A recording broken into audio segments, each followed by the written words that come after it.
जय हिंद, जय भारत। आज फिर एक स्कूल के शिक्षक ने पूरे राजस्थान को शर्मसार किया है। मैं बात बताने जा रहा हूं जालोर जिले के बागोड़ा की। प्रमोद कुमार मेघवाल नाम का व्यक्ति 6 महीने से अपनी जाति विष्णोई बता रहा था, लेकिन आखिर दुष्कर्म करने के बाद वह मेघवाल जाति से निकला। दुष्कर्म करने के बाद वह मेघवाल जाति से निकला। प्रमोद कुमार मेघवाल नाम का शख्स बागोड़ा में स्कूल छात्रा को अगवा कर उसके साथ दुष्कर्म किया। इससे बड़ा घिनौना कार्य और क्या हो सकता है?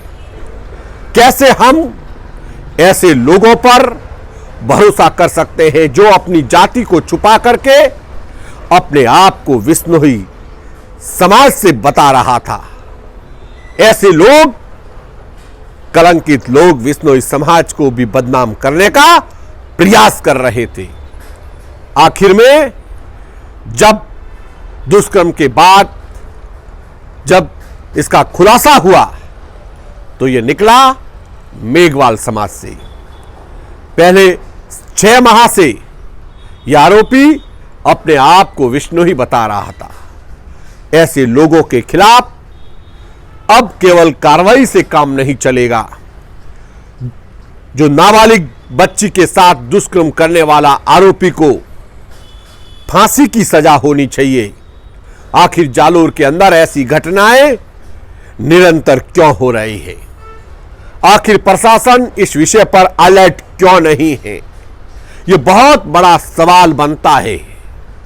आखिर जालोर जैसे खूबसूरत जिले के अंदर सब अमन और चैन थी, उससे पूर्व में आज काफी समय से निरंतर प्रतिदिन घटनाएं क्यों बढ़ रही है? क्या जालोर का प्रशासन सरकार को बदल देना चाहिए? यह बहुत बड़ा सवाल है। क्या जालोर का प्रशासन अपराधों के अंदर ऐसी घटनाओं पर सक्रिय नहीं है? यह बहुत बड़ा सवाल है। प्रतिदिन ऐसी घटनाएं आखिर क्यों हो रही है? यह सबसे बड़ा बहुत बड़ा सवाल है। ऐसे लोग आखिर ये हैं कौन जो ऐसी घटनाओं को अंजाम दे करके पूरे शिक्षक समाज को, स्कूल के हर शिक्षक को बदनाम करने का प्रयास किया है? कैसे विश्वास करें इन लोगों पर जो अपनी जाति को छुपा करके दूसरी जाति बता रहे हैं? ऐसे लोग समाज के नाम पर कलंक है। और ऐसे लोगों को जो कहते हैं कि अपराधी की कोई जात नहीं होती, अपराधी का कोई समाज नहीं होता, ऐसे प्रमोद कुमार मेघवाल पुत्र ओम प्रकाश मेघवाल, जो उसी विद्यालय के अंदर पढ़ाई करने वाली छात्रा को स्टेशनरी की दुकान पर खरीदारी के दौरान खींचकर अपने कमरे में ले गया। आरोपी ने वहां दुष्कर्म की वारदातों को अंजाम दिया। घटना के बाद पुलिस व ग्रामीणों ने आरोपी को मौके पर पकड़ लिया। लेकिन यह एक बहुत बड़ा सवाल है कि आखिर ऐसी घटनाओं पर लगाम कब लगेगी? ऐसे अपराधियों को फांसी की सजा कब होगी? ये लोग अपनी जात छुपा करके फिर ये लोग कहते हैं कि आप क्यों बोल रहे हो? तो हम सत्य के लिए, न्याय के लिए और ऐसे अपराधी प्रवृत्ति के लोगों के खिलाफ आवाज उठा करके उनको जेल की शिकंजों तक पहुंचाने का कार्य हम करते हैं। और अब आखिर जालोर में ये घटनाएं निरंतर हो रही हैं, तो फिर ऐसी घटनाएं क्यों हो रही हैं? यह भी प्रशासन पर बहुत बड़ा सवाल बनता है। अब जालोर का प्रशासन को बदलने की आवश्यकता है। सरकार अगर इस विषय को गंभीरता से नहीं ले रही है तो इसकी जिम्मेदार सरकार भी है। इस सरकार इस विषय पर अगर गंभीरता से नहीं ले रही है तो आखिर इस विषय की जिम्मेदार सरकार भी है। क्योंकि निरंतर जालोर के अंदर ऐसी जो दुष्कर्म करने जैसे मामले निरंतर बढ़ रहे हैं और ऐसे लोगों पर आखिर कार्रवाई क्यों नहीं हो रही है, ऐसे लोगों को फांसी पर क्यों नहीं चढ़ाया जाता है। एक तरफ से सरकार कहती है कि हम महिलाओं के प्रति काफी संवेदनशील हैं, तो फिर दूसरी तरफ ऐसे मामलों को अंजाम देने वाले क्या केवल गिरफ्तारी और जेल तक ही सीमित होंगे? चाहे हत्या का मामला हो या दुष्कर्म का मामला हो, ऐसे मामलों के अंदर अपराधी को जब तक फांसी की सजा नहीं होगी तब तक ये अपराध रुकने वाले नहीं हैं और अपराध मुक्त राजस्थान नहीं बनने वाला है। आज हम देखें तो राजस्थान के अंदर सबसे नंबर 1 पर जालोर आता है, जहां पर अपराध निरंतर हो रहे हैं, अपराधियों के हौसले बुलंद हो रहे हैं।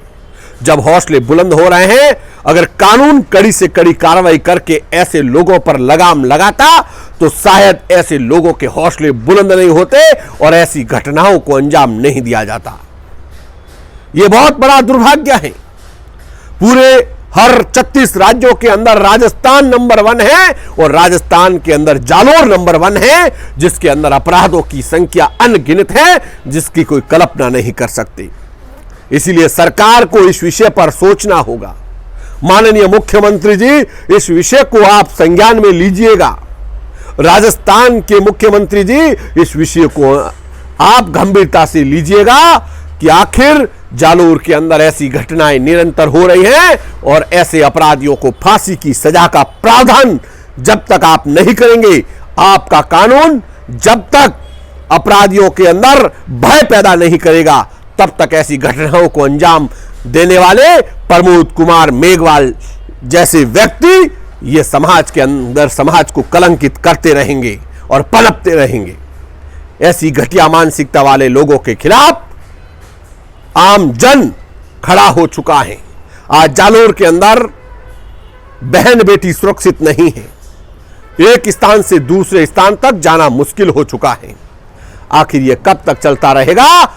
मेरे युवा साथियों, अब वक्त आ चुका है, अब वक्त आ चुका है कि अगर बोलेंगे नहीं तो ये सरकारें नहीं जागने वाली हैं और सरकारें तभी जागती हैं जब आप और हम सब मिलकर के ऐसे घटिया मानसिकता वाले, जो आज शिक्षा के मंदिर के अंदर एक पढ़ने वाली बच्ची कहते हैं शिक्षक एक पिता और गुरु के समान होता है, जो शिक्षक एक गुरु के समान होता है, जिसमें छात्र शिक्षा ग्रहण करने जाते हैं और शिक्षा मंदिर के अंदर जो शिक्षा का पाठ पढ़ाया जाता है और उसी मंदिर के अंदर एक छात्रा के साथ शिक्षक दुष्कर्म करता है, तो इससे बड़ा गंभीर विषय और क्या हो सकता है। इसीलिए आप सभी को इस विषय को गंभीरता से लेना होगा और ऐसे लोगों से जो अपनी जाति छुपा दे और दूसरी जाति को बदनाम करने का प्रयास करे, ऐसे लोगों के खिलाफ आवाज उठाने की आवश्यकता है। जय हिंद, भारत माता की जय, वंदे मातरम। आपका अपना सुरेश नौरवा।